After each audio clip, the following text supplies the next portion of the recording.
susedovej. Feny Bobrík, on rád obšťastnil by ju svojim chobotom, no chudák žije za plotom. Vysoký plodík delí, on rád vazil by jej ho tam celý.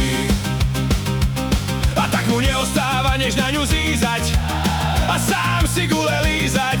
Aj tak neprestáva snívať, že budú raz spolu bývať, že budú spolu žiť, celé dni len súložiť. Bodrík je nenáročný tvor, čo by chcel susedovej fene preťahnuť otvor.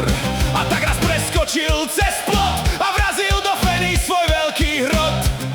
Už sa na ňu vrhá, penisom ju na kusy trhá. Ten náš psíček Bodrík, uňatý má chvostík. Ten náš psíček Bodrík, páči sa mu susedovej. Feny Bobrík, on rád obšťastnil by ju svojim chobotom, no chudák žije za plotom. Vysoký plodík delí, on rád vazil by jej ho tam celý. Bodrík je pes veľký ako krava, susedová fena malá čivava, no aj to sa občas stáva.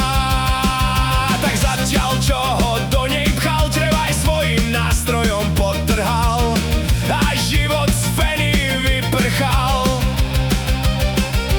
Netušil, že zatiaľ čo ju bude píchať, ubohá drobná fena prestane dýchať. Ten náš psíček Bodrík, uňatý má chvostík. Ten náš psíček Bodrík, páči sa mu susedovej. Feny Bobrík, on rád obšťastnil by ju svojim chobotom, no chudák žije za plotom. Vysoký plodík delí, on rád vazil by jej ho tam celý. Bodrík z toho smúti, hlavou smutne krúti, kto mohol tušiť, že sa mu svet zrúti. Od zúfalstva prestal žrať, už viac nemá chuť sa s nami hrať.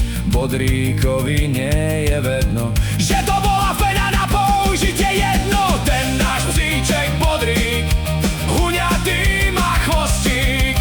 Ten náš psíček Bodrík, páči sa mu susedovej.